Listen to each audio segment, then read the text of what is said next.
Sir Graham Brady has confirmed that he has received 48 letters from Conservative MPs, so there will now be a vote of confidence in my leadership of the Conservative Party.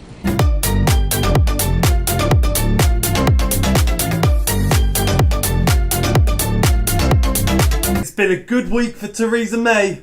I'm tempted to say to the Honourable Lady, if she looks carefully, I think she'll see that I'm not capable of a parliamentary ejaculation. She's really gone from strength to strength. Totally and absolutely unacceptable to this House in any way. So, how did we get here? Well, in July I made a video on this exact subject that you can find here somewhere. Now, I'm not going to go through the whole thing, but here are some highlights. Who's Theresa May? Theresa May, well, under Cameron, ran a very brutal Home Secretary regime. She was very authoritarian. She wielded the knife. She was almost xenophobic in her rants against immigrants. So I was very worried when this happened. The best comparison for me is how Theresa May performed in a general election compared to how David Cameron did. David Cameron was in 2 general elections. First one, he managed to secure a minority government with the Lib Dems. That was a fantastic government. Britain really prospered from that, you know, having both the soft liberal thinking and the hard economic policies of the Tories as well worked really well. The next one, because of the success of that, David Cameron, probably surprising himself more than anyone else, managed to get a majority. The public loved him. As much as the media and various groups were against him, the public really liked David Cameron. You look at Theresa May, she goes to general election, no idea why, still can't fathom that. She ends up losing. She gets a minority government. She has to go on with the DUP, who are like perhaps more religious, xenophobic and conservative thinking than even Theresa May. Theresa May, she sees her biggest success as not resigning. Madness. Last week, Theresa May's government was found in contempt of Parliament for refusing to release the full legal advice on Theresa May's Brexit deal. The ayes to the right, 311. The noes to the left, 293. So the ayes have it. The ayes have it. Unlock. It is, I think, unprecedented for this House to find government ministers in contempt.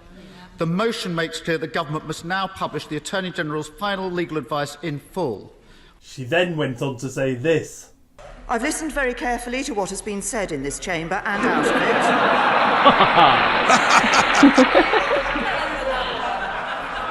From listening to those views, it is clear that while there is broad support for many of the key aspects of the deal,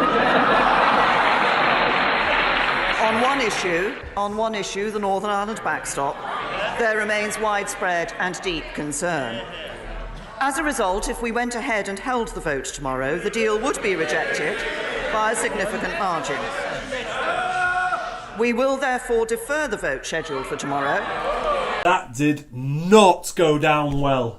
This House agreed a programme motion. Yes. This House agreed the 5 days of debate. This House agreed when the vote was going to take place. The government tried to unilaterally pull that and deny this House the chance of a vote on this crucial matter. The Prime Minister and her government have already been found to be in contempt of Parliament. Her behaviour today is just contemptuous of this Parliament. So now here we are, 48 MPs have asked for a vote of no confidence, which will be held tonight between 6 and 7 p.m.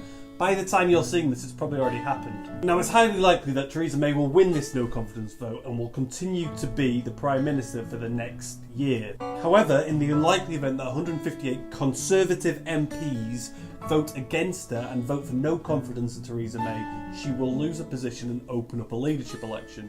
This will then take about 6 weeks for the Conservatives to sort their house out and decide who will be the next Prime Minister. During that period, Theresa May will remain as the Prime Minister, as caretaker. What does this mean for Brexit?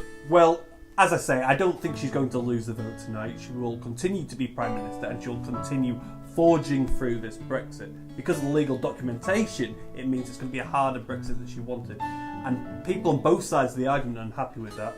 At this stage, what we need is both sides of the House to pull together and get their act sorted and sort out the best possible deal for Brexit. Stop messing about and just get the deal done. And this is the problem that we've seen. Because Theresa May is seen as weak, because the government has not been seen as cohesive. We haven't had a strong stance. We haven't been able to railroad over people who are using detraction to get their 2 minutes of fame and to prop up their political agendas and ultimately to further their political careers. It's selfish. We need to do what's best for Britain.